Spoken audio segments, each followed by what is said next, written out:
It has been more than 5 years since my ex-wife, Adelia Lynn Masters, who worked as a branch manager at Bank of America, asked for a divorce. Her reason was simple: she didn't love me anymore. She insisted that there was no outside interference, explaining our separation by saying that we had drifted apart over time. Despite my suspicions, I could not find any evidence to confirm my doubts. We agreed on joint custody of our daughters, who were 14 and 12 years old at the time. During private conversations with professionals, both girls decided to live with her. I remembered all of this because an article appeared in the US Today newspaper, which I subscribed to, on Thursday morning. It was an article about the junior vice president of the regional office, Adelia Lynn Peterson, and her husband, senior vice president Ronald Peterson, attending a charity event in New York. Another photograph showed Adelia's daughters, Amanda and Miranda Peterson, aged 19 and 17, elegantly dressed and described as promising young women. It seemed that Adelia had finally achieved the status and prestige she had always dreamed of.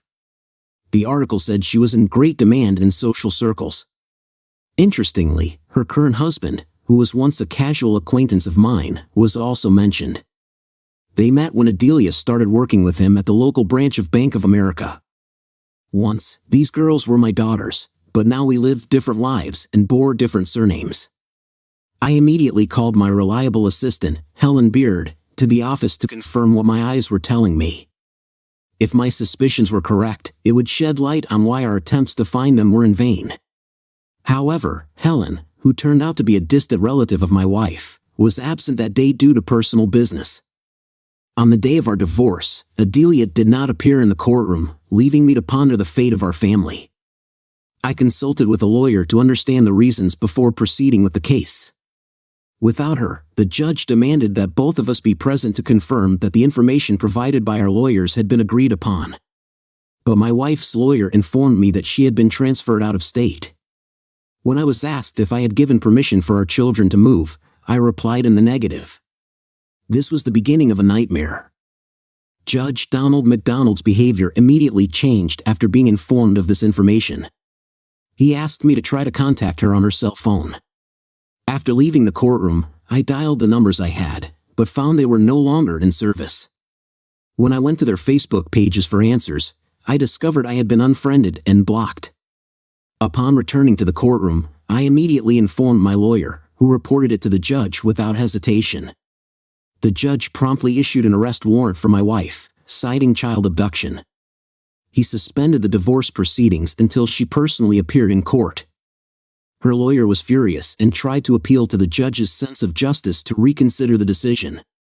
The lawyer argued that this issue was not significant since Mr. Masters, that is, I, could confirm our agreement. The judge acknowledged my testimony, stating I had not consented to the children leaving the state. The lawyer objected, suggesting I might be lying. That's why she should be here, he stressed, adding that both daughters should also be present during the police investigation. I was informed that according to her family, she had requested a job transfer due to ongoing abuse of our daughters by employees at the local Bank of America. As it turned out, this was readily confirmed by these employees. When the police demanded evidence, no one was able to provide it. Everything was based on Adelia's repeated statements, which were unquestioningly accepted as fact.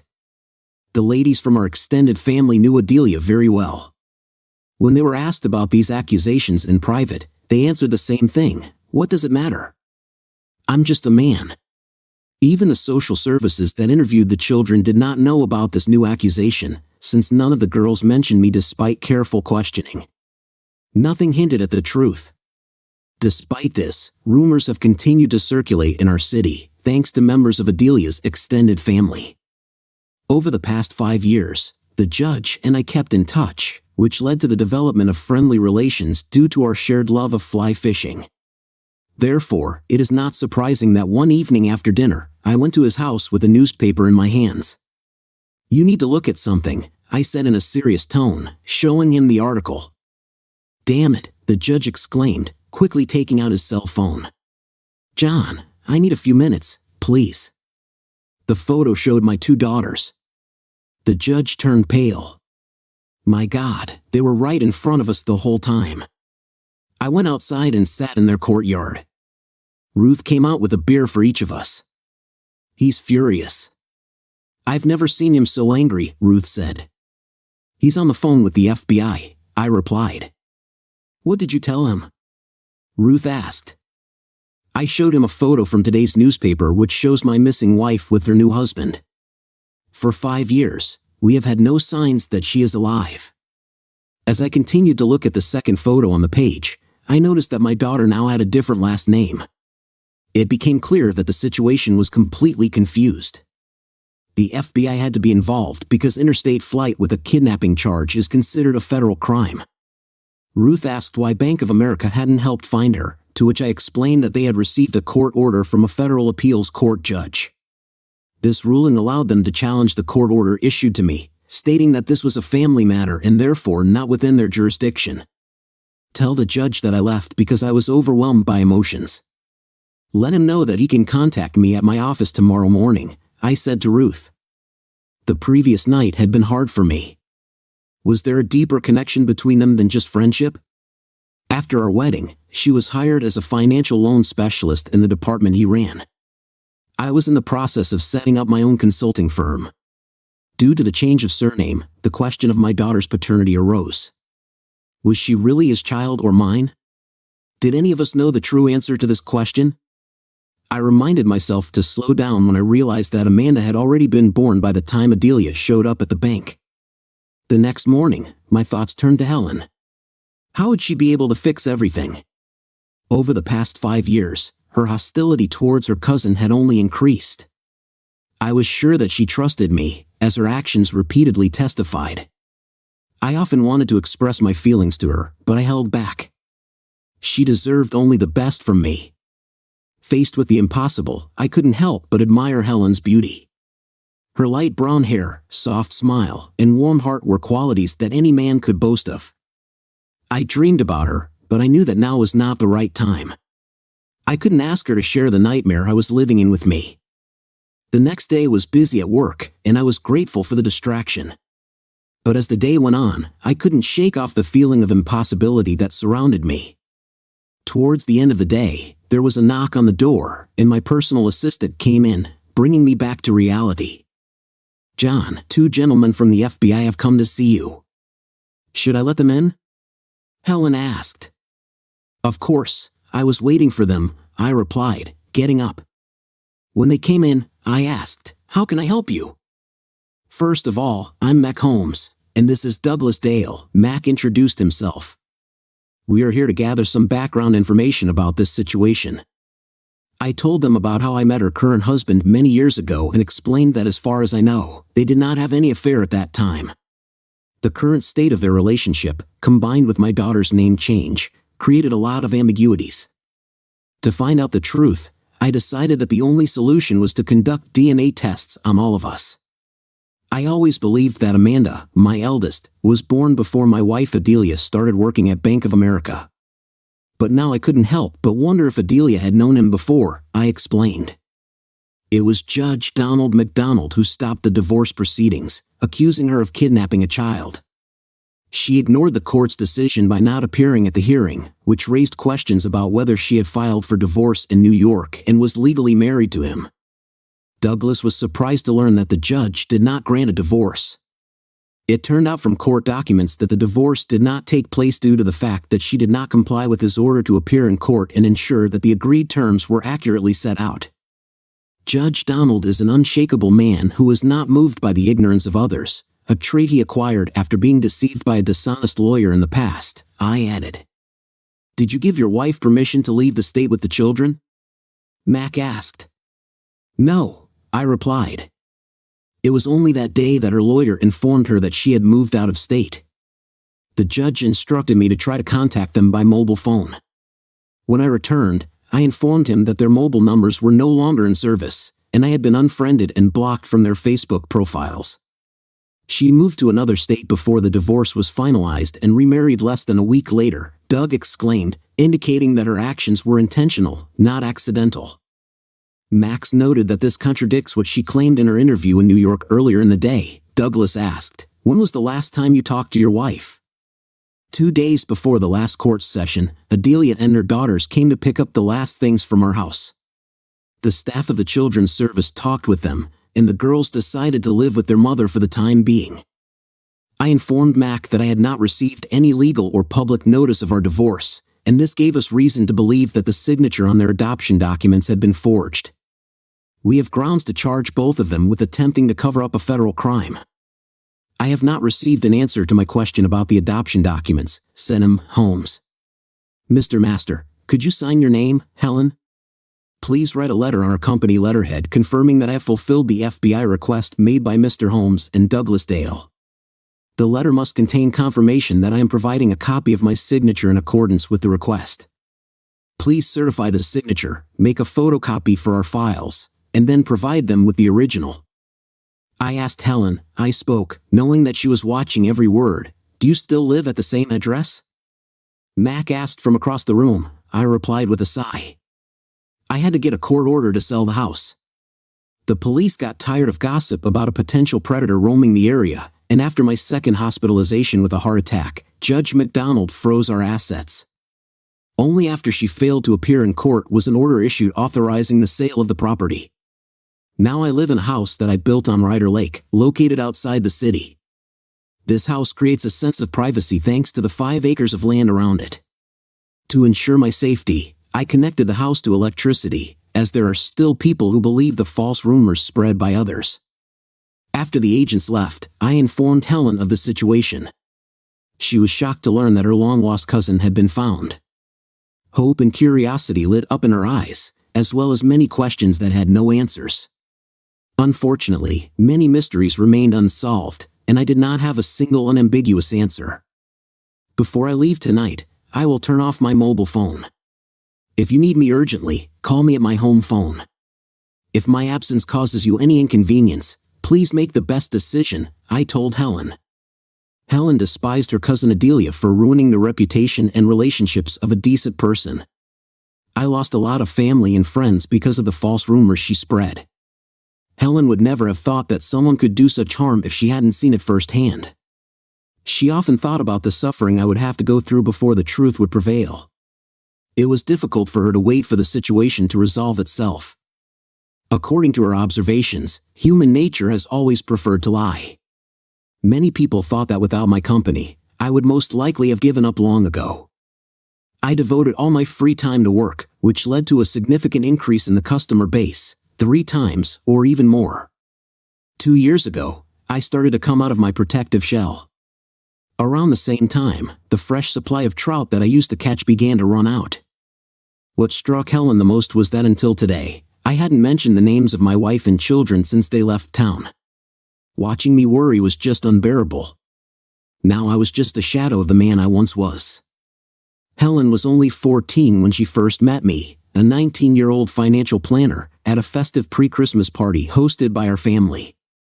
Adelia, my future wife, had just announced our engagement, causing a flurry of excitement and intense attention towards us. However, Helen intuitively felt that our relationship was doomed from the very beginning. I prioritized the well-being of the family above all else, while Adelia was more interested in social status and recognition. It was clear that our conflicting priorities would eventually lead to a breakup. Although Helen thought my relationship was solid and believed it would last a long time, she didn't express her feelings. Helen confessed to Adelia's mother that if we ever had children, we would likely divorce as soon as they reached adolescence. It turned out that she was right. Her own marriage ended abruptly when her husband died while serving in the army, never having had the chance to start a family. In a difficult moment, she turned to me for support and advice. I was by her side during those difficult times, supported her when she said goodbye to her late husband, and comforted her in her grief. From a simple boss, I turned into her closest friend.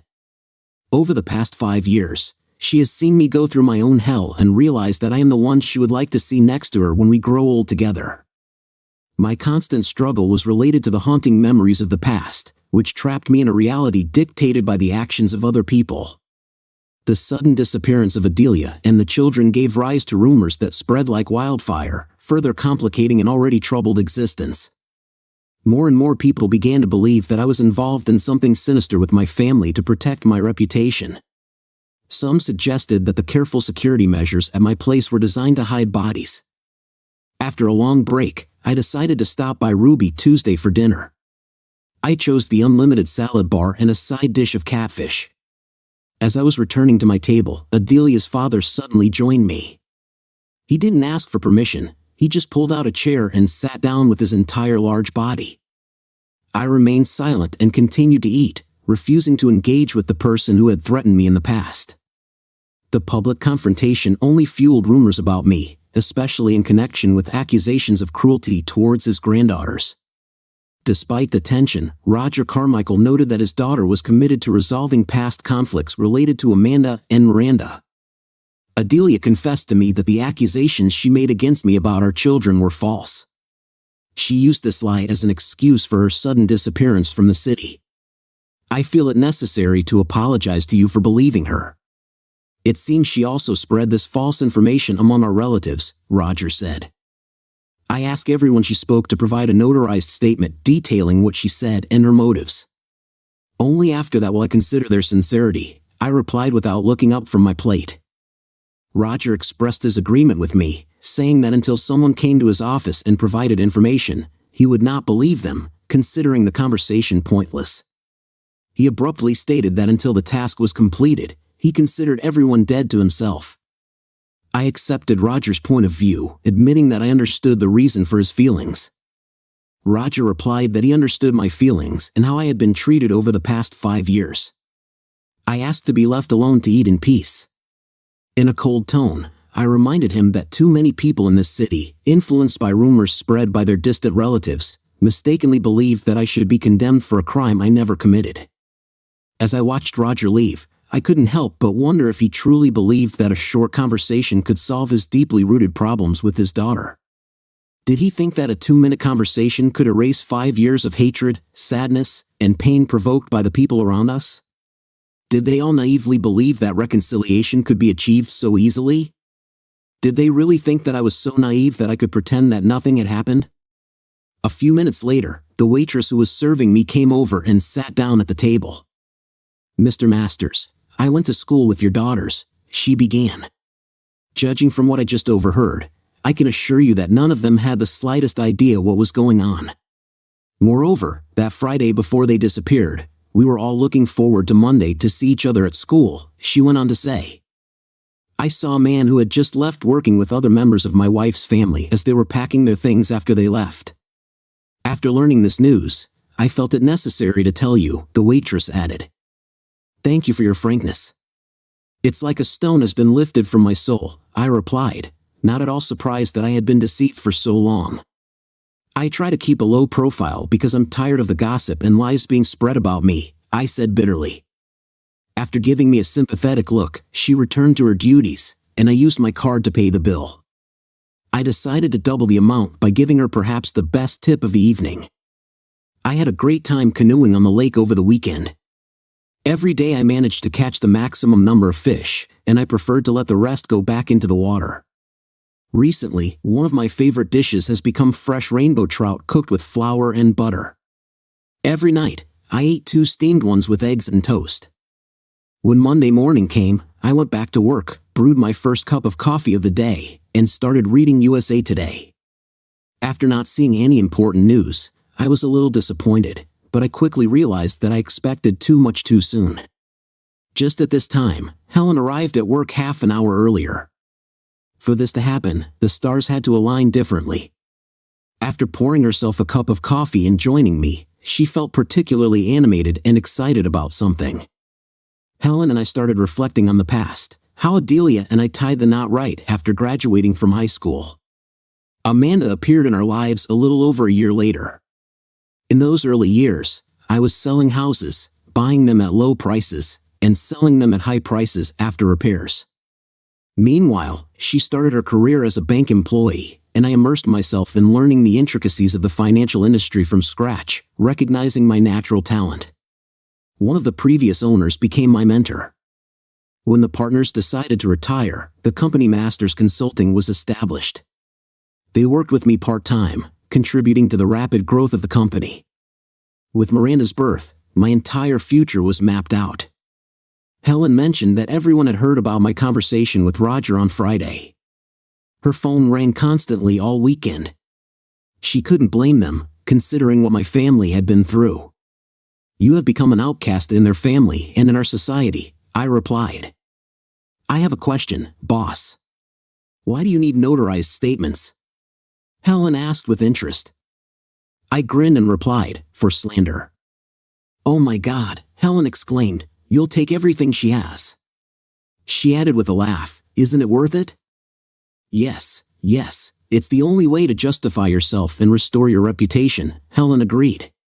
And by getting a court order to freeze their assets before my defamation lawsuit is considered, I will further restrict their actions. I agree with her. They will have to resort to the services of a public defender. Do you want to go to federal court with an appointed lawyer? I asked. It's going to be a busy week, boss. If everyone who contacted me really comes, we will have about 20 cases, Helen noted, adding, most of the family members are mostly decent and honest people. The problem is that they were misled and mistook the lie for reality. I advised them to reflect on this during their Sunday church visit. The question remains, what will they do next? Will guilt make them do the right thing? Smiling affably, Helen on her way to her desk mentioned to me that some unmarried girls like to fish early in the morning. For the first time in many years, I laughed when I left for work. I thanked Helen for making me smile. Helen was and always will be my rock. I firmly believed that without Helen, I would not have been able to survive the nightmare of the last 5 years. By Thursday afternoon, we had received 24 signed and notarized statements repeating the same story. My wife, to whom I was only nominally married, informed them all that she needed to leave the city because I had allegedly harassed our daughters for many years. She claimed that she had found the courage to leave and on this basis began divorce proceedings, but a simple check of court documents would have shown that her accusations were unfounded. Despite this, some people helped her secretly leave the city with our 2 daughters. Adelia promised them to remain silent, but they all admitted that they had contacted her last week in an attempt to resolve past conflicts. At the same time, they admitted that everything she said about me was untrue. It seemed to me that Adelia was more concerned with preserving the new life she had created for herself than with remorse or guilt for her actions. She seemed to go on living as if nothing had happened until I saw her picture in the newspaper. Knowing that my daughters had not contacted me, it was obvious that they believed the false information she had provided them. The most I can hope for now, given the facts that have been revealed, is to feel that justice has been done to me. I realized that with regard to my daughters, I was actually cut out of their lives, like many other family members. Having a name to work with, Helen was able to find out their current legal address, place of work, and health status. She informed me that a meeting with a civil lawyer was scheduled for 2 o'clock in the afternoon and stressed that it was important to serve Adelia before pressing charges against her. I admired Helen's thoroughness. When I thought about her request to issue a court order to freeze their assets, if she ever came face to face with Adelia, there would be no mercy for her. When I returned to the office at 4:30, I brought with me a chilled bottle of champagne and 2 elegant glasses with long stems. The case was handled by a lawyer chosen by Helen, armed with all the necessary evidence, including old court records, stenographer's notes, a judge's ruling, and sworn testimony. I gave the lawyer a copy of my wife's arrest warrant, as well as a newspaper article telling about my wife's new life. I tried to explain what kind of relationship the 3 of us have and when I first met him. The lawyer was informed that Bank of America was complying with the requirements and offered to sue them for intentionally contributing to the destruction of human life. I agreed, stating that if one claim covers the other, then I'm in. She smiled and said, "Okay, let's get started." I chuckled, knowing that we Americans tend to sue over anything. Helen and I were enjoying a bottle of good champagne that I had brought with me while we were sitting and chatting. The phone rang, Helen answered and whispered softly, "This is the judge. Turn on the speakerphone," I asked. "Hi, Donald, how are you today?" I greeted him. "Not bad on the whole," he replied. "I wanted to inform you that next Wednesday, the FBI is going to hold a jury trial against Adelia Lynn Peterson and Ronald Emerson Peterson. They also demand to issue a warrant for the detention of Miranda Peterson and oblige them all to take a blood test for DNA. Judge Donald mentioned that my eldest daughter has reached the age of majority and is no longer under their jurisdiction. Thank you for sharing this information with me. I appreciate it, I replied. And now about my divorce. I will offer her favorable terms as soon as she is in my presence, even if I have to do it via video link, I told Donald. I intend to hold her accountable for her actions against you, John. This is a serious matter, the judge said. After the conversation ended, Helen asked me, the judge is likely to be harsh on her, but I wonder if he has the authority to send her to prison? I believe the kidnapping charges and any related charges will be brought by the FBI, but the judge may decide on a contempt charge for failure to appear, I explained. I do not know what legal options he has in this situation. I guess we just have to wait and see, Helen said sadly. I've been waiting for more than 5 years, so a few more weeks won't change anything. In addition, the lawyer I hired will have a few extra days to sort out the process and hand over the necessary papers, I said. No one seemed to have any information on the matter. The next week passed quickly, and on Thursday morning, my lawyer called me and informed me that the papers had been successfully transferred. While they were working on Wednesday, she mentioned that she had successfully frozen everything in her name, including their bank accounts and assets. In the afternoon, FBI agent Doug Dale called me and asked me to stop by St. Francis Hospital to donate blood for DNA testing before 6. I gladly agreed. On Saturday morning, I was at the lake fishing and having breakfast when my cell phone rang. I saw that Helen was calling. I need you to go to the office and get today's USA Today newspaper, she instructed. There's an article in it that Adelia, Ronald, and Miranda were detained by the FBI at one of the social events last night, she spoke. I'm at the lake right now, but as soon as I get ashore and change, I'm going to the office to find out what's going on. My curiosity was aroused, and I needed to find out what the FBI was accusing them of. It took about an hour to get to the office, and Helen's information turned out to be correct. I was drawn in by the reporter's description. We all think we know what kidnapping is, but is our understanding correct? According to federal law, kidnapping involves the use of force, deception, or intimidation to capture or hold people against their will, often for personal gain. This is considered a serious crime with an average sentence of 12 years.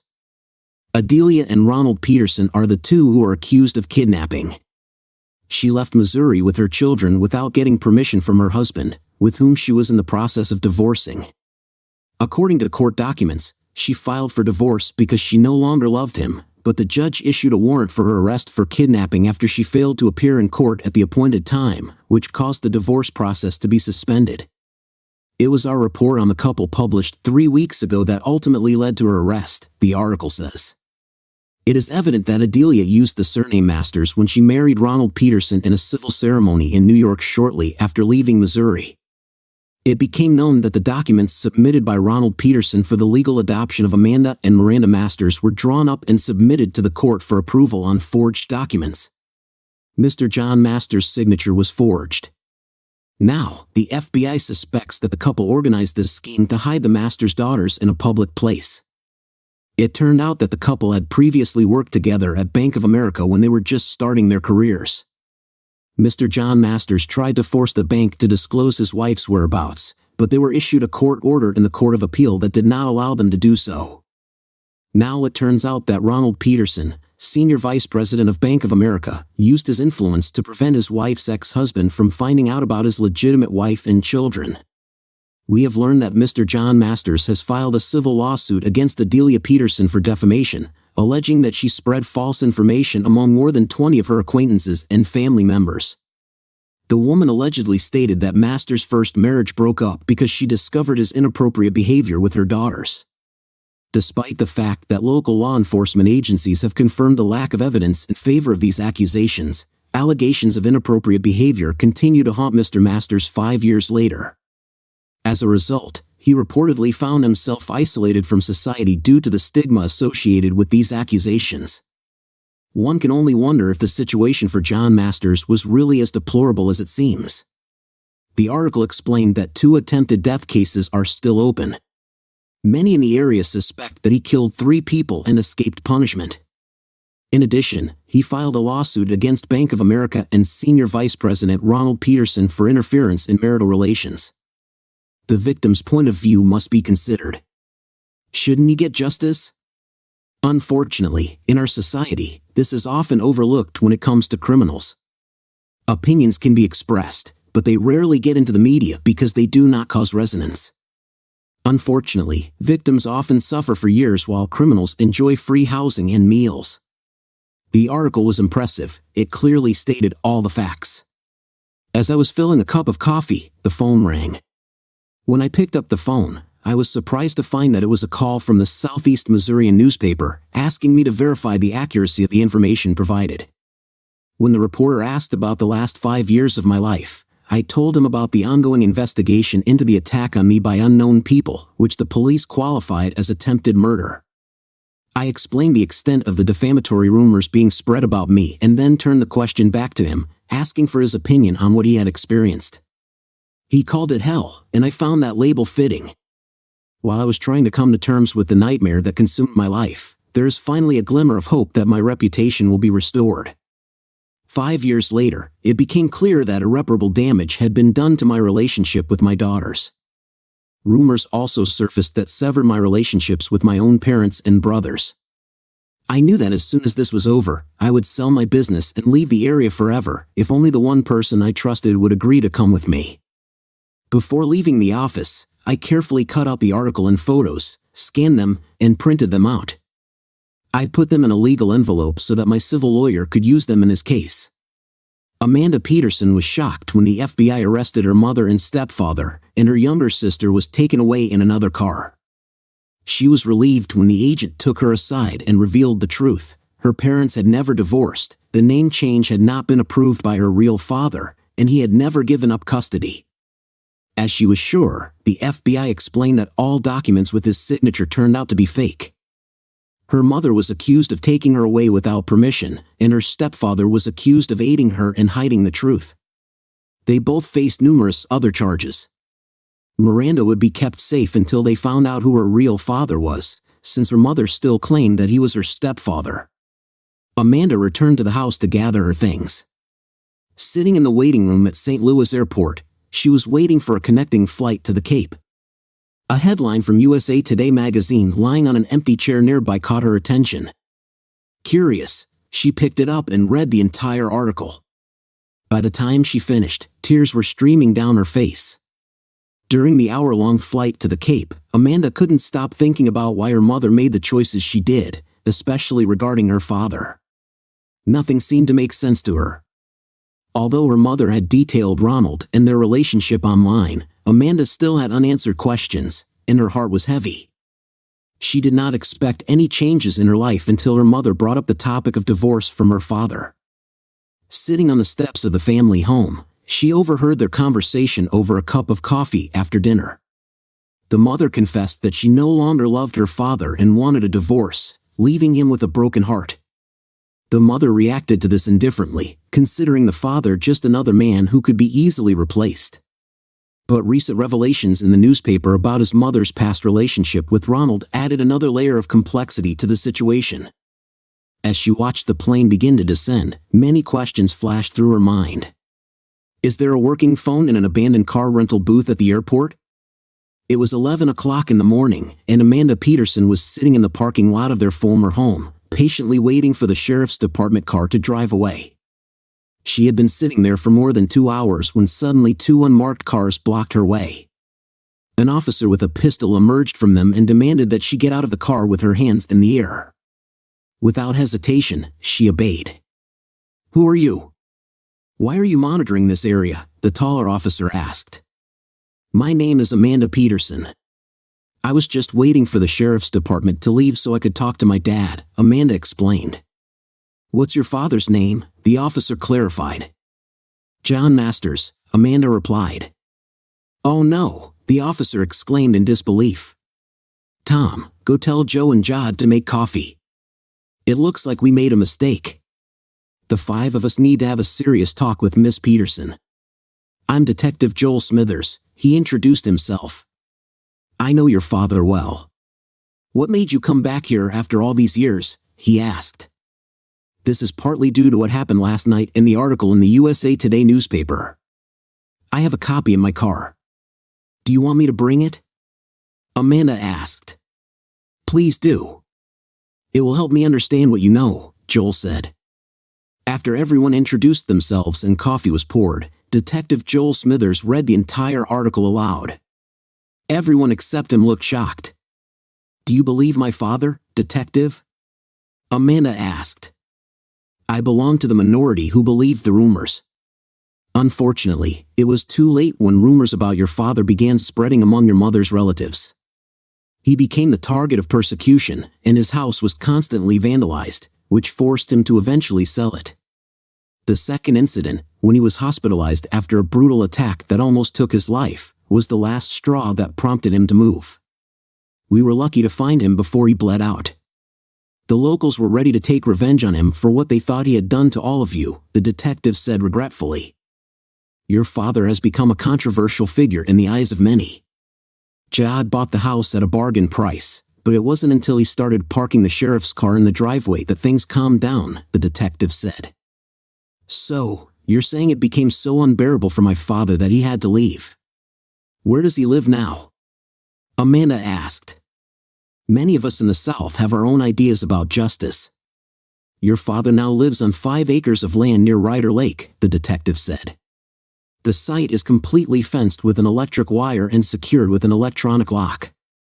In the 2 years that he has been living there without a job, no one has seen him in the city, Detective Joel replied. How do I contact him? Amanda asked. I think I know how, Tom said. I will ask the dispatcher to check if his company has a contact phone number. I'll be right back. A few minutes later, Tom returned with the address written on a piece of paper. I think it's my mother's cousin's phone, Amanda said. According to our emergency records, she is the only one who can contact him around the clock. I talked to her, and she agreed to talk to you, but without any guarantees. One thing I've learned about Miss Beard lately is that she's tough, firm, and distant when it comes to personal communication, Tom said. Helen is fiercely protective of your father, John. If she doesn't trust you, she'll do her best to keep you away from him. She's on her way to your father's place of work right now. She said she would be waiting for you there, Tom said, giving her the address. Amanda expressed her gratitude before leaving. What kind of person can have such intense hatred for a man? Jihad, the new owner of the house, asked. Joanna, her daughter, replied. Someone who holds him responsible for all the injustices in his life. Helen activated the voice recording app on her mobile phone as soon as the car stopped next to hers. She quickly opened the door so Amanda could enter the building. The first question I want answered, Amanda, is what happened during your disappearance and what happened to you after that, Helen asked. Amanda explained, Miranda and I were suddenly woken up by my mother early on Saturday morning at 4 o'clock. We hadn't recovered yet, but we were told to get dressed and hurry to the car. Some of our clothes were already packed inside. She informed us that we were leaving for a week on an unexpected trip to New York. I was surprised as it was the first time I heard about it, said Amanda. It seems like you were completely unaware of what was going on. Did you know that Ronald and your mom communicated online? Helen asked. We thought it was just a friendship.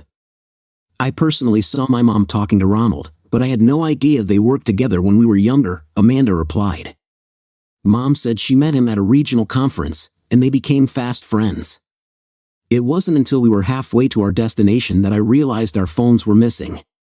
Then I decided to ask my mom about it, she explained. She explained that the phones were turned off due to the move, and the remaining balance had to be paid in full. As for the laptops, they were supposed to be packed and shipped by the movers along with the furniture during the move, but the laptops were never delivered. We spent 2 days on the road and were very tired, Amanda said in disappointment.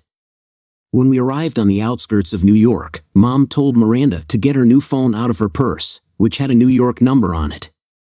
It came as a surprise to us because we didn't know she had such a phone. Then my mom asked my sister to open Google Maps where the directions were indicated.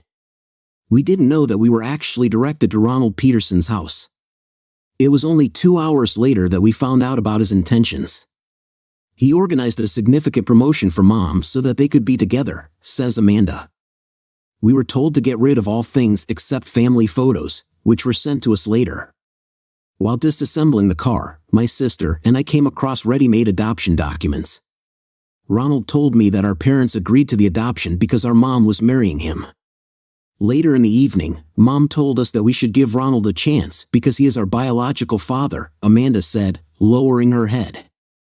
Over time, we decided that as soon as Dad discovered Ronald's true connection with us, he felt it necessary to cut us out of his life, Amanda said with tears in her eyes.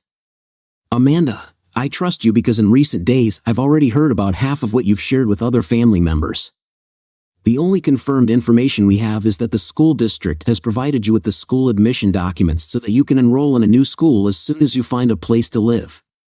Now that Adelia has been found, the truth is starting to come out, Helen said encouragingly, taking Amanda's hand. I want to inform you that I recorded our conversation. As soon as I send it to the FBI and your father, we can go to an early dinner at Ruby Tuesdays, Helen said. While I'm doing this, take a look at these notarized statements. Think about this. If she lied to you about your father John Masters, could she lie about Ronald Peterson as well? Helen left the room and watched Amanda for a few minutes before continuing the conversation. Amanda was shocked to learn the extent of her mother's family's conspiracy against me. Wasting no time, Helen shared the incriminating conversation with me, my lawyer, and even the FBI. I was not shocked by my daughter's arrival and was glad to meet her despite the seriousness of the situation. Amanda remained calm and balanced, addressing no one. During this turbulent time, I decided to write her an encouraging message. I'll be waiting for you when you arrive. After leaving her alone for about half an hour to read some of the statements she received from the family, she sent me a reply message saying that she had not tried to contact anyone when everything was ready. Helen returned to Amanda. Helen, do you know why my mom told the family that my dad had been bullying us for years? Asked Amanda. No one in the family approved of your father. Your mom knew. I think she used it to explain that she needed to disappear and leave, taking you and your sister with her, Helen replied. Adelia knew that your father would be looking for you, and he did. He went so far as to sue Bank of America to find out your mother's whereabouts. He was successful in court but unfortunately lost in the appeal process. We didn't know about your mother's marriage or the name change until recently when your picture was published in the newspaper. When your father went to court again, your mother turned to the family in a desperate attempt to resolve her growing problems, Helen said. For more than 5 years, your father has been a target because of your mother's actions. There were times when we were afraid that we might lose him, Helen said, shaking her head. How is he holding up? Amanda asked, with genuine concern. He became more withdrawn, lost a lot of weight, and his hair turned almost completely gray from constant stress. The hate and threats on his Facebook page became so overwhelming that he was forced to deactivate his account. He even had to remove his name from the corporate Facebook page because he was being harassed there too, Helen replied. His business and life were attacked as a result of which he lost trust in people and became more withdrawn. Once sociable, now he trusts only a select few. Despite his freedom, he lives in fear of those who seek revenge. He goes to the city only for personal purchases, gradually rebuilding his life. Even his own family turn their backs on him, says Helen. Divorce is usually a difficult process, but what he went through was much more difficult. Many people in society still believe that he got away with killing the 3 of you, she added. Does Dad have a girlfriend? Amanda asked. Given the reputation your mother has created for him, would anyone want to date him? Helen asked. For more than 5 years, he was forced to defend himself against false accusations that he could not refute. Every time he tried to defend himself, he was met with hostility, Helen added after a short pause. His situation has worsened because they have already decided everything. He found himself alone, and our sudden disappearance only aggravated his suffering and instantly gave credibility to my mother's accusations. Adelia and Ronald have organized everything perfectly, Amanda said through tears. The only one who really suffered the consequences is your father, Helen said glumly. When Amanda was about to cry, Helen suggested they go out to eat, which would somehow alleviate the situation. For the last 5 years, she has been constantly by her father's side, but at what cost? When they reached Helen's car, Amanda stopped. Thank you, Helen, she said. Helen asked in confusion, for what? Amanda's response took her by surprise. "For having the courage to love and support my father all these years," she said. The emotions she had been holding back finally burst out, and as tears streamed down Helen's face, Amanda offered her comfort. This scene played out while I was sitting in my car outside the Ruby Tuesday restaurant, looking forward to their arrival. I could hardly find the words to address my child, whom I had not seen for more than 5 years. My emotions were in turmoil as I replayed Helen and Amanda's conversation in my head many times. Part of me believed what I heard, but the other part wasn't sure. As I watched them drive up to the restaurant, get out of the car, and walk to the front door, my hands were shaking so much that I gripped the steering wheel tightly. I was on the verge of a nervous breakdown. Amanda had grown up to be an amazing woman, and I saw in her the traits of my own mother. I felt a wave of sadness wash over me. They disowned me soon after they disappeared from my life. I turned off the engine and got ready for one of the shortest and most painful walks of my life. The waitress who served me a few weeks ago was now playing the role of hostess. She immediately informed me that Amanda was present, and I asked to speak with her. When we arrived, the waitress informed me that Amanda would be standing with her back to us. "Have you come to make peace?" she asked. I nodded, and she assured me that they were ready to talk. Helen noticed me immediately and greeted me with a smile. Amanda turned to face me and burst into tears. I went over to her and sat down next to her, taking her hand to calm her down. It had been more than 5 years since I'd looked into my daughter's bright blue eyes. We looked at each other in silence, with tears in our eyes.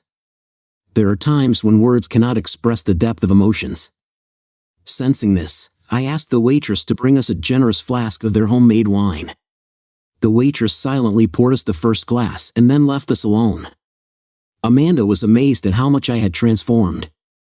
I must have lost at least 40 kilograms, which made my face look longer, thinner, and older. My silver-white hair only complemented a new look that many women would envy. Amanda stood up resolutely, urging me to follow her example. We met at the edge of the table and hugged tightly. "Daddy," she exclaimed, and I answered her with Alma, her old nickname. At that moment, we were able to melt the ice and calm our emotions. When we ordered the food, Amanda was surprised at how differently I ate. I've always been a fan of meat and potatoes, but now I've ordered a catfish dish with an unlimited number of salads. I found that I had filled my plate with salad 3 times when Helen went to fill hers. Amanda took the opportunity to talk to me alone. "Helen loves you, Dad," she said. Helen interrogated me like an experienced army sergeant, determined to make sure of my honesty before giving me another chance. I have to admit, I deserve it. Even though I'm old enough to make my own decisions, I couldn't do the right thing. "I will never forgive myself for this," Amanda said bitterly. "Over the past 5 years, I have not been able to offer anyone a life worth sharing. If at some point during this time a body had been found and one of you had been identified, I don't know how I would have coped," I replied with a lump in my throat. "Most likely, I would have ended up in prison. Many in society suspect that I could have committed a crime and escaped punishment. Therefore, 3 years ago, I decided to change my will, leaving all my property to her after the second incident when I was hospitalized due to a knife attack. I thought my life was over, but it was Helen who supported me in a difficult moment," I said. When Helen returned and saw Amanda crying, she asked what was said to inflame the situation. "It's nothing special. I told you how I was in the hospital, how you took care of me. I have revised my will, leaving everything to you." "They believe that it was your love that saved me from the edge of the abyss," I replied to Helen with a gentle smile. Now there were 2 women with me, tears streaming down their faces. We had lunch together and then returned to the rented car. The ladies decided to come with me to my secluded home on Ryder Lake. They were impressed by a private house overlooking the lake, 4 bedrooms upstairs, and a spacious living room. The house has a spacious living room, an open-plan kitchen, and a laundry room on the ground floor, with the master bedroom also located on the ground level. A covered walkway connects the garage to the house, making it easier to access it. When Amanda refused my offer to help her with her luggage, I thought she wanted to leave us alone, I said. "Why didn't you tell me about your feelings earlier?" Helen asked.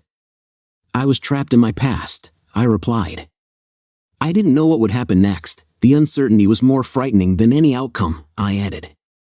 Now that I have freed myself from the restrictions they imposed on me, I can provide you with a promising future that was previously unavailable, I happily informed. Helen grabbed my hand, her expression filled with joy. It looks like I'm going to have to sell my house, since there's no way I can let you part with this property, Helen said, winking at me. Despite my age, I still felt guilty when my daughter caught me kissing another woman. I can confirm this, because that's exactly what happened. For the next hour, we sat together rebuilding our relationship and remembering all the moments I missed in my daughter's life. I found out that she was stuck in an unloved job in the business world while simultaneously earning a master's degree in business management online. She wasn't actively dating anyone. Why don't you join us? I suggested. We have the resources and we need a new way of looking at things. You can start with a junior position and move on, Helen said. Are you really considering this possibility after everything we've put you through? Amanda asked. Absolutely, I replied with a beaming smile. For starters, we can offer you an annual salary of $45,000, I told Amanda. Wow, looks like I'm going to have to look for a place to live, she replied. Don't worry, we have a lot of space here, I reassured her. But I will expect you to help me around the house, just like before. Tears welled up in Amanda's eyes as she answered, Dad, why? I reassured her by saying, you are and have always been a big part of my life. Then I'll book a plane ticket for tomorrow to pack my things, if I find a suitable option, she said. Depending on the length of the trip, I will have to arrive in my car sometime on Wednesday. Let's add both of your phone numbers to my contact list, Amanda suggested. After completing this task, Amanda received a text message from Miranda, which she showed me. The message read, My mobile phone has finally been returned to me. The FBI is detaining me until it receives a DNA report that confirms whether Ronald Peterson is my biological father or not. An expert on the letter showed how they exposed fraud in drafting the adoption agreement. Miranda said she couldn't make calls, but she could send and receive messages because she was in a secure facility. Amanda informed her that she was with Helen and me now. She's flying to New York tomorrow to pack her things as she's moving into my house and joining my firm. Below, Amanda indicated my contact phone number. Miranda replied, asking to take her laptop and things with her. Amanda asked if she could get a copy of today's USA Today newspaper, as there is an article about us that she would like to read. Helen noticed that I was heading towards the terrace and joined me. How are you holding up? She asked.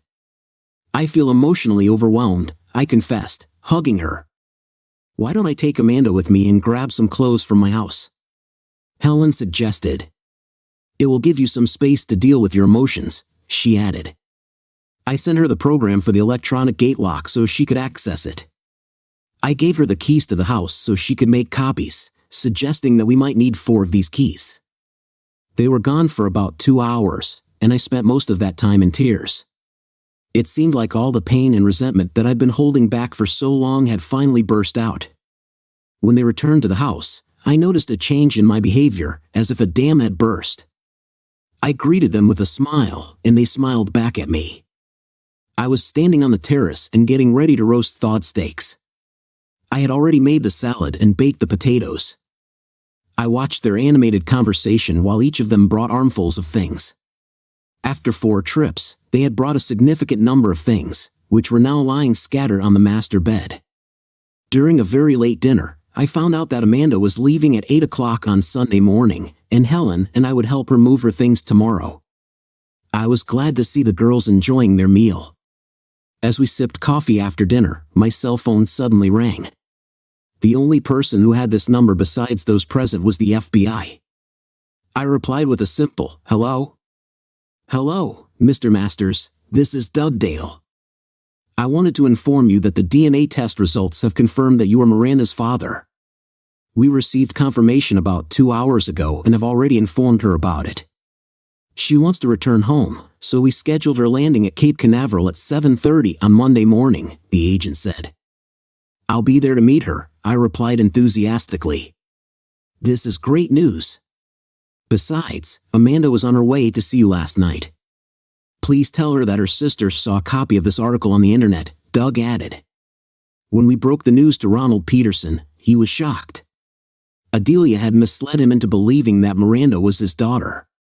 Despite this revelation, he still faces a considerable period of time, the agent happily added. As soon as the situation calmed down, I asked about the legal names of my daughters. Their legal surname is Masters, which is confirmed by the court decision that we received on Friday morning. A copy of this ruling will be sent to your office on Monday, which will allow you to change their IDs, Doug Dale replied. That was the end of the conversation. I couldn't hold back the tears that suddenly welled up in my eyes. I was completely shocked and speechless, which made Helen and Amanda worried. Fortunately, I managed to regain my composure quickly. Miranda is scheduled to arrive at the airport at 7:30 on Monday morning. DNA tests have confirmed that she is indeed my daughter, I said. When Ronald Peterson found out about this, he was shocked because Adelia convinced him that Miranda was his child. I told you the good news, Helen expressed confidently, indicating that she had known the truth all along. I couldn't help but wonder if my ex-wife, Adelia, had ever revealed the truth to anyone. Amanda, I have sad news for you. The federal court has ruled that your adoption is invalid, so you will have to change your last name to Masters, I said with a laugh. My daughter was overjoyed and rushed into my arms with tears in her eyes. The name Peterson had never seemed appropriate to her. After saying goodbye to Amanda, who returned to New York to pack her things, we went to Jackson to meet Helen's two brothers and their wives. They kindly offered to help move the furniture that she wanted to take from the house. Since I had only 2 bedrooms furnished, there was enough room in the house for her things. We completed the task in just one day. The whole story was published in the Sunday edition of the Southeast Missourian newspaper. We gathered at Hickory House for dinner, where everyone noted the joy radiating from Helen. Her sister-in-law jokingly suggested that after 6 months of cooking for Helen, I would finally gain weight. The restaurant owner, our good friend, congratulated me and insisted on paying for our lunch. It seemed to me that Helen's sisters-in-law were jealous of her new home. Although Helen and I offered to invite them and their families to lunch, they all declined but offered to attend our first housewarming party when we throw it for our extended family. We arrived at the airport at 7:15 in the morning, as the connecting flight sometimes arrived earlier. As I watched Miranda walk down the ramp from the small plane, my heart began to race. She was wearing blue jeans and a t-shirt, not at all the pigtailed girl I remembered. She had turned into an amazing young woman, and it was hard for me to understand how much she had changed. When she noticed me, her face lit up with a radiant smile, and she ran towards me. The sliding doors swung open to greet her, and with a joyful cry of "Daddy," she jumped into my arms.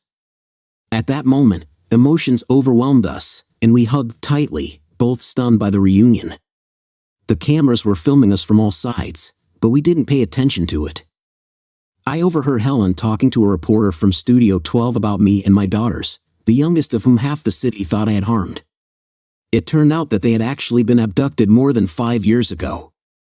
The FBI has now detained their mother and her lover for this crime.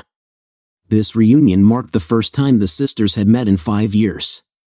When we turned to face the reporter, Miranda introduced herself as my daughter, saying, "My last name is Masters." Miranda began to tell the story into the reporter's camera. 5 years ago, with the assistance of my mother's family, my sister and I were kidnapped. There were false rumors that our father bullied us, which is completely untrue. Although some members of my mother's extended family may engage in such disgusting behavior, my father is not one of them. Any attempt to harm him in the future is also an attack on me and my sister. We are a united family, and we will stand together against any injustice. During my parents' divorce, my mother told us that our father was just getting what he deserved. But none of us deserve the trauma and pain that our actions caused us. He is not only my father but also the most truthful person I have ever met, Miranda added. I introduced Helen to Miranda. Helen hugged Miranda and shared, "Yesterday, Amanda and I had a serious conversation about everything we learned. It seems that your mother deceived and misinformed Ronald, as well as your father, in her desire to attract attention to herself. She almost ruined 5 lives. I think it's in the past now. Amanda and I know that you and Dad are planning to get married, Miranda said with a smile, changing the subject. Helen and I agree that we want to put this situation in the past, I replied. Good, Helen said. Do you mind if we call you Mom? Miranda asked, with tears in her eyes. Helen said, You couldn't have said it better, Miranda. I agree, as long as you promise to be one of my bridesmaids. Let's have breakfast and then go to Macy's to buy clothes, I suggested. Shall we go to Denny's? Miranda asked. If they're still open, of course. But the Huddle House is the nearest place to have breakfast, if you don't mind, I replied. I was amazed at how much my daughter could eat and jokingly thought about sending her to live somewhere else. It was still unreal to me that my daughters had returned to my life in a way I never thought possible. Our house had truly become a home, and I was grateful for a second chance to find a family. While shopping at Macy's, I intentionally got lost and left. I felt out of place listening to women discussing underwear choices and sharing their feminine secrets. By the time they noticed my absence, I was already on my way back. Helen asked where I'd gone, to which I casually replied that I'd gone to the bathroom. I sat and watched Miranda try on different outfits, for some reason asking for my opinion. Personally, I thought she looked amazing in everything she tried on. After spending $300 on clothes, we left the store with 2 bags. When we returned to the house, Helen excitedly took Miranda upstairs to show her the newly furnished 4 bedrooms. Helen was overjoyed, and Miranda was admiring the rooms, clearly pleased with the result. We chose a room with suitable furniture for her bedroom. We decided to sit on the terrace to enjoy the peaceful atmosphere before the heat of the day became too strong. The ladies were drinking iced tea, and I was enjoying a cold beer. Feeling a surge of courage, I got up and walked over to Helen, putting the ring box in my pocket. I haven't officially proposed to you yet, I began, opening the box and showing off a set of 3 rings. Will you marry me when my divorce is finalized? Without hesitation, she happily replied, yes. Miranda managed to capture everything and quickly sent a photo to Amanda, along with a text confirming that the ring fit. I managed to get the ring size from her brother, and about half an hour later, an unexpected call came on Helen's phone. Miranda and I exchanged worried glances when Helen suddenly burst into tears. Embarrassed, I took her mobile phone away from her, and as soon as the caller said, "Congratulations, Dad," everything fell into place. My second daughter was on the line. Are you underway? I asked with a smile. I left yesterday at 4 o'clock and have been driving almost continuously since then. There is much less traffic and police on the highway at night. My car handles well at a little over 100 miles per hour. Please tell your sister that I have her things, Amanda said. Miranda asked how long she had to go. I told her that it was about 2 o'clock in the afternoon where she was and that there wasn't much time left to go. Then Amanda asked me to accompany her. I promised to send her a text message with instructions. I was torn between a sense of pride and anxiety. It seemed like she had been driving all day without stopping. The girls were eagerly awaiting her arrival, rushing to the door even before she got out of the car. Amanda looked exhausted but otherwise unharmed. It was only when I saw my daughters standing together that emotions overwhelmed me at once. Amanda's first request was to look at Helen's wedding ring, but before she could admire it, the home phone rang, and I hurried to answer it. It was my assistant Chris. He gave me good news. We are seeing positive shifts in our customer base as some of those we lost due to rumors are returning, and we are also acquiring many new customers, some of whom are out of state. Such an influx of business may require us to hire additional staff, which we are currently working on, he said. My daughter Amanda will start working with us next week, and although she is still inexperienced, she is striving to get a master's degree in business management, I replied proudly. Chris offered to take her on his team, recognizing that the job would be difficult but would allow her to gain valuable experience. I agreed to hire Chris Tucker because he was a single-minded person. Having just graduated from high school, he was the best in his class and eager to prove himself. Like many of us, he faced difficulties and setbacks but quickly recovered and achieved success. Chris soon realized that the business theories he was studying were not always applicable in real-world situations. He was humble enough to admit it and set an example for his team, forcing them to learn from their own experiences. He had a unique approach. If he saw someone making a mistake, he would stop them to explain where they had gone wrong. In his eyes, the only wrong question was the one that wasn't asked. "Helen and I will take a vacation until the end of the week. We still have a lot to settle," I announced, due to the upcoming engagement and the girls' return home. It was necessary to resolve legal issues as well as enroll Miranda in school. The news of our engagement was greeted with surprise and excitement. I just remembered that we received a courier letter from the FBI. "Can you come and pick it up at 5? I asked Chris. He replied, "Yes, thank you for reminding me. I forgot about it." In the evening, the four of us drove into town to celebrate our first official family dinner at Red Lobster, a place my daughters had chosen. I parked in front of our office and asked Amanda if she wanted to see where she was going to work. She readily agreed, and we all went inside. When we entered, the secretary got up from the table and led us into the largest conference room. Inside, we were greeted by a grandiose cake and a huge poster with congratulations.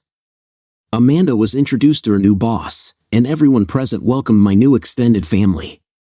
My daughters have already started calling Helen Mom. We arrived at the restaurant around 6:30 in the evening, just in time for the start of their annual all-you-can-eat shrimp campaign. My daughters lost count after eating 140 shrimp and were amazed to see that I was eating raw lemons like oranges. My daughters and I sat down at the table to read the court's decision together. The judge noted that the document in question was easy to find on the internet and did not require a lawyer to create it. Moreover, handwriting experts established that the signature of John Allen Masters, that is mine, was traced in order to reproduce it. As a result of tracing, significant gaps formed in the ink flow which disrupted the natural sequence of the signature. When comparing several signatures on the same document, it became obvious that the spaces did not match in each of them. Over time, a certain pattern of behavior can be noticed in the way a person signs their name.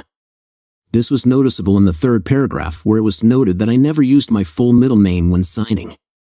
Another clue was the fixed date of my signature which, as the witnesses confirmed, was put after their departure from Missouri. On the second page, there was a court decision according to which Amanda and Miranda Peterson are not their legal names. During the week, we dealt with legal issues, making sure that all legal documents accurately reflected their real identities. First of all, we went to the Social Security office, then to the state's attorney's office to update their birth certificates and return their former names, and finally to the Department of Motor Vehicles to get a new driver's license reflecting their real identities. Personally, I felt great satisfaction watching the positive changes that took place at every stage of this process. On Thursday, I completed the last task. I took away their new mobile phones. The next day, Amanda and Miranda accompanied Helen and me to the Ford Grove dealership in Jackson. Helen allowed us to exchange her car as well as mine. Each of the ladies left in a Ford Escape car leased through my company. When I got home, I handed Amanda a check for the trade-in amount, which was deducted from our significant down payment. Finally, my divorce lawyer contacted me. He informed me that my daughters and I had to appear in court for a hearing scheduled for 1 o'clock on Monday afternoon. I invited my friend Helen to join us, and she readily agreed. Sitting in the courtroom, we watched Adelia Lynn Peterson on a large monitor in front of us. She looked unremarkable without her usual flashy outfit. The orange jumpsuit she was wearing didn't do her any good. The judge asked if her lawyer had any comments on the contempt charge. The lawyer stated that in his opinion, she did not know that she was supposed to appear in court that day. The judge asked if the lawyer had repeatedly reminded her of this during the settlement of the case, to which he confirmed. The judge questioned the lawyer's competence in believing in the client's truthfulness, to which he replied in the negative. The judge then asked the client to plead guilty, to which she replied, "I don't mind, Your Honor." The judge sentenced her to 5 years followed by serving her sentence in a state prison. "Your Honor," her lawyer interjected, "isn't this too cruel?" Judge McDonald replied, "In my opinion, no, but she has the right to appeal." As for the divorce, it was decided in favor of Mr. Masters. She has lost all rights to the property left over from their marriage since the day she left the state with her daughters. He told my lawyer, draw up a divorce decree and include a waiver of the required waiting period. I think your client has been waiting long enough, Your Honor. My client has one last request and hopes that you will consider granting it, my lawyer began. Donald raised an eyebrow curiously. He recently got engaged to Miss Helen Beard and would like to know if you can hold their civil ceremony when they get married. My lawyer's words made Helen and the girls visibly nervous. I couldn't help but smile because the lawyer and I had foreseen this outcome. The judge congratulated them both, saying with a smile that had been brewing for a long time. He said he would be happy to hold the ceremony. Helen and I clasped hands happily. Adelia's shocked face was still visible on the monitor. Her disbelief was obvious as she probably expected the maximum 30-day sentence for contempt of court, not this outcome. It must have been incredibly painful for her to find out in court that I was marrying her younger cousin. The judge banged his gavel and declared the hearing closed. When we got up to leave, the judge came up to me and shook my hand. I introduced him to my future wife and daughters with the respect I thought he deserved. He informed them that everything was fine and he was not in the dock at the moment. Before we left, he mentioned that we needed to go fishing together as soon as possible before it got too hot. I've never seen 3 girls so excited in my life. They were all chatting animatedly, filling the courtroom with conversations after such a long silence. I wished I had taken earplugs. Then, out of the corner of my eye, I noticed one couple quietly leave the hall. I was surprised when I realized that it was my mom and dad. I expected to see them last. Memories surfaced of how my father disowned me and broke off our relationship, saying that I was no longer his son. I quickly realized how accurate this statement was. Nothing pleases girls more than asking for help in organizing a wedding. This excitement filled our house when we returned to normal life. Helen decided to put her house up for sale, and Amanda easily joined my staff. Her sharp mind did not go unnoticed by others. Miranda, on the other hand, spent the first week talking to old friends and rebuilding lost connections. Masters Consulting was overworked as it acquired 2 new corporations that needed complete restructuring to survive, as well as a significant cash inflow. Amanda shocked all of us by identifying missed issues that cost our customers millions in potential sales. It took her 3 weeks to fix this flaw, and the subsequent increase in sales was a pleasant surprise for everyone. In the evening, after a hard day, Helen and I lay in bed and talked. We both got used to our new parenting responsibilities. Being in the same boat, she was adjusting to the role of mother, and I was getting used to the role of father again. Her question about starting my own family took me by surprise because I had never thought about it before. But knowing all that she had gone through with me, I couldn't refuse her. I replied with a smile, "Let's wait until our wedding photo shoot, dear. The timing depends on you." Helen's eyes sparkled with excitement as we began to plan our future together. It's clear that neither of us got enough sleep that night, and it's no wonder why. In the end, we exchanged vows on Mother's Day. Amanda was a bridesmaid, Miranda and another niece were bridesmaids, and Chris was my best man. My 2 nephews were the masters of ceremonies at a small event held in the backyard of our house against the background of a serene lake. Helen's brothers took over the preparation of the courtyard for the ceremony, and the judge conducted the wedding ceremony in a beautiful gazebo strewn with spring flowers. When we arrived at the event, the men were wearing blue jeans, cowboy hats, and matching boots, and the ladies were wearing fancy dresses. Helen looked stunning in a classic white wedding dress, and her bridesmaids wore stunning yellow dresses. The big family did their best by cooking a delicious barbecue. Later in the evening, our patio turned into a lively dance floor with live music. Meanwhile, life went on in full swing. When the criminal trial of Adelia and Ronald began, Ronald filed for divorce while my civil lawyer was negotiating with the opposing attorney and the Bank of America legal team on this case. I was looking forward to our first Father's Day in our new family. I knew that my wife and daughters were planning something special, but the details remained a mystery to me. On Father's Day, Helen and I woke up early to spend the morning at the lake and fishing in our canoe. The fish pecked willingly, and it didn't take us long to catch our share. As soon as the flies sank into the water, when we were about to return to the shore, Helen discreetly handed me a postcard that she kept with her. I eagerly unfolded it and saw the inscription, "Happy Father's Day, Daddy. We're pregnant, and it's a boy." Overcome with joy, I jumped up in excitement, causing the canoe to capsize. We lost all our belongings, fish, fishing rods, and a box of gear soaked through. We swam back to shore, where the girls, who already knew about Helen's news, found my revelation amusing. It took some time for the chaos to subside, and we were able to comprehend the unexpected turn of events. My whole worldview changed when I witnessed the birth of my son. He was born with a loud scream and weighed 7 pounds. I surprised my mother when I urgently called her and asked her to come to the maternity ward of the hospital. When she arrived, I hurried her to Helen's room where she was holding our son in her arms.